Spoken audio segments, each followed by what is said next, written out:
Hello বন্ধুরা, কেমন আছো তোমরা সবাই? নিশ্চয়ই খুব ভালো আছো। আজ তোমাদের জন্য একটা চিকেনের খুব সহজ রেসিপি, চিকেনের পরোটা আমি বানাবো। তার জন্য আমি চিকেনটাকে ছোট ছোট করে কেটে রেখেছি, আর এদিকে পেঁয়াজ, ক্যাপসিকাম, টমেটো, ধনেপাতা এগুলোকে কুচি কুচি করে কেটে রেখেছি। তো এবারে কড়াইয়ে সামান্য একটু তেল দিয়ে তার মধ্যে আমি একটু গোটা জিরে ফোড়ন দিয়ে দেবো।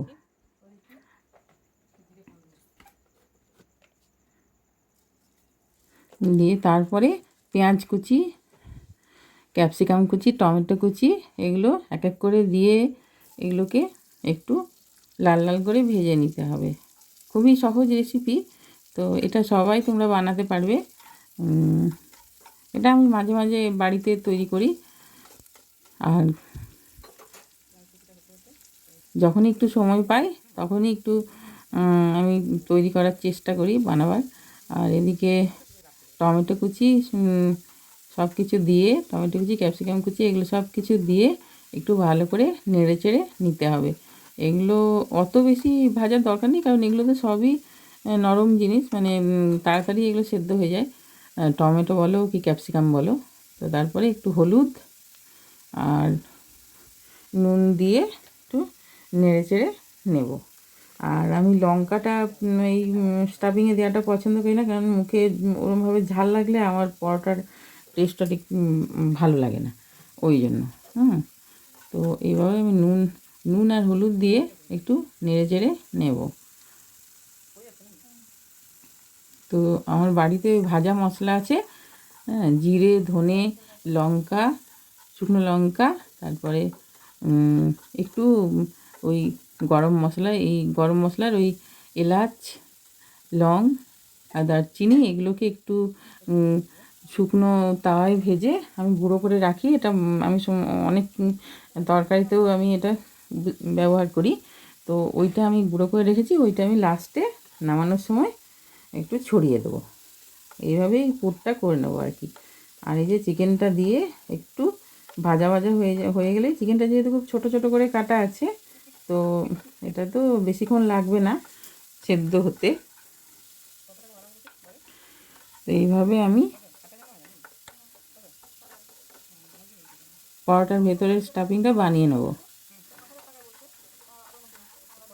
এই যে,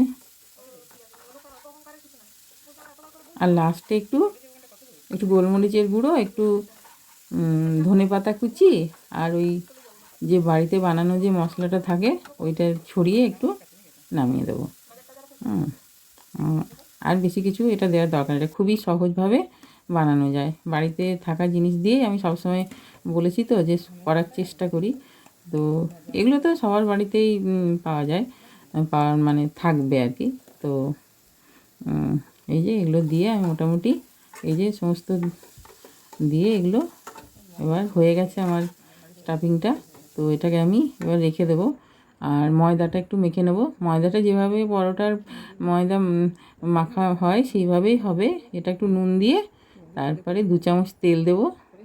আর আমি আমার এটা মোটামুটি ওই 7টা পরোটা হওয়ার মতো আমি মোটামুটি করেছি, খুব বেশি না, 7টা কি 8টা এরম হবে।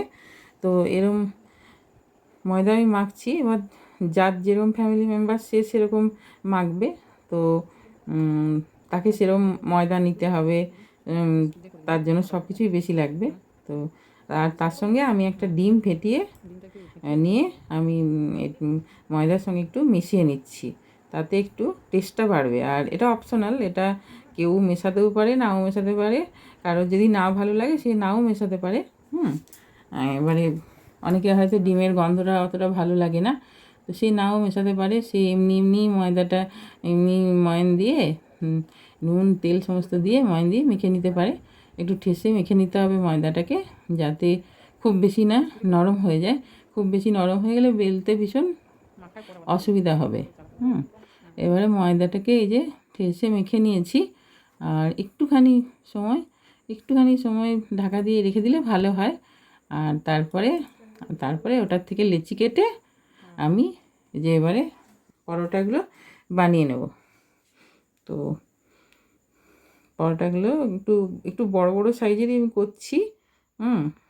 আমার ওই 7টা হয়েছে, বেশি হয়নি, 7টাই হয়েছে। আর আমাদের 7টাতে আমাদের হয়ে যাবে।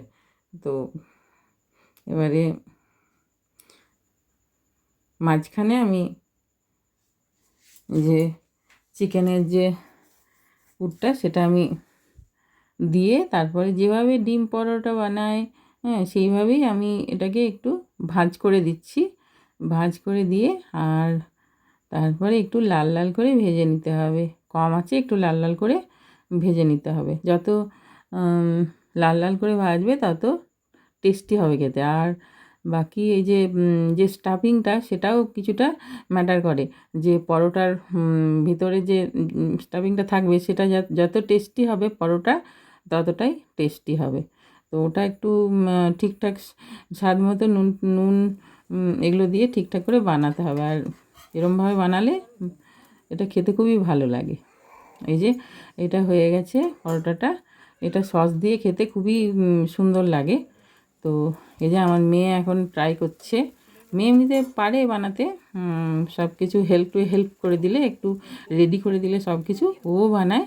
ও এখন বানাচ্ছে। তো এই যে পারে, শুধু একটু রেডি করে দিতে হয়, একা একা সব কিছু করতে পারে না।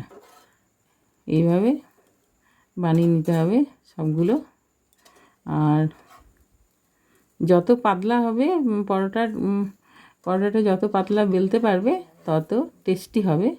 আর তারপরে সস দিয়েও কেউ খেতে পারে, কেউ এমনিও খেতে পারে। এটা এমনিও খেতে অনেক ভালো, কারণ যেহেতু আমি ডিম দিয়ে ময়দাটা একটু মেখেছিলাম, তো ওই জন্য আরও অন্যরকম একটা টেস্ট আসবে। ডিমের টেস্টটা আসবে ভাজার পরে, একটা বেশ ডিমের একটা খুব সুন্দর গন্ধ সেটা পাওয়া যাবে। আর ভিতরে তো স্টাফিংটা তো রয়েইছে।